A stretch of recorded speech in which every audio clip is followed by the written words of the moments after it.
is Head Plus. Welcome. My name is Yakubu. There are so many factors that contribute to health and how to optimize and improve it. Yes, health is a state of complete physical, mental, and social well-being, and not merely the absence of disease or infirmity. Let's take a break. When we return,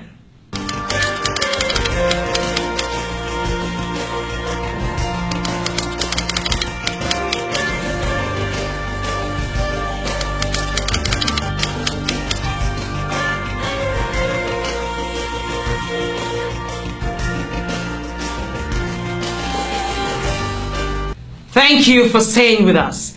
Today we'll be looking at the consequences of domestic abuse and how it affects us in more ways than we're willing to actually admit. I am Yakubu. It's time to meet Doctor.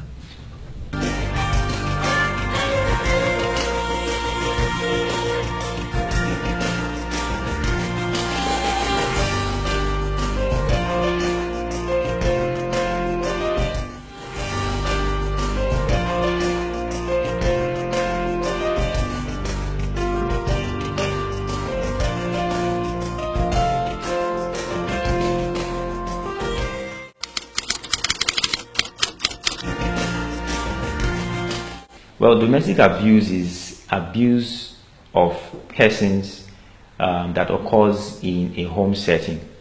It could be between the husband and wife, it could be between husband and children, between a wife and children. It could also be between the household, among children themselves, and also among children and other persons, maybe house help in the house. But these are kinds of abuses that occur within a domestic setting. That's a home setting. There are different types of domestic abuse. There is the one that most people actually relate with is the physical abuse that occurs between persons in a home setting. There could also be financial abuse.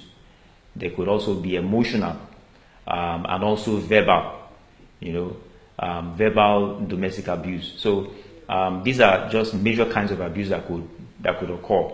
But even in terms of the physical abuse, it could be apart from, let's say, assault in terms of fighting, or beating up somebody. It could also be sexual. Okay, so these are the various kinds of abuse that could occur.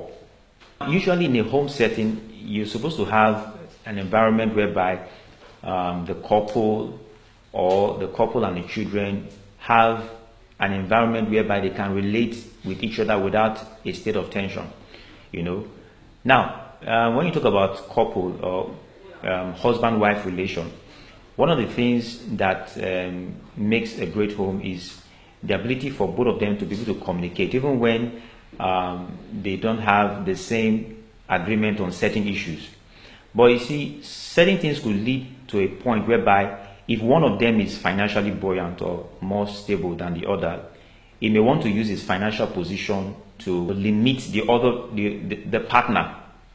Now, we have situations whereby sometimes it's not just the man that is more financially buoyant. It could be actually the woman that is more buoyant than the man. Maybe the man doesn't have a job. And because of certain kind of interaction, the person now decides to prevent his partner from, getting any financial benefit. So that could actually lead to an abuse. In other words, you are actually preventing your partner from also partaking in finances that you should have had access to by virtue of the fact that both of you are a couple and you're building a home together. So that's one of the things that could happen in financial abuse. We call it abuse because marriages should be built on a mutual understanding in such a way that even when there are challenges in certain aspects, both couples should have that cooperation together so that they can go beyond that stage of challenge that they have. And finance is a major issue. I would dare say that there are lots of families right now that are experiencing this kind of abuse. It can make the children to look down on the person that is not, having that financial support from the partner.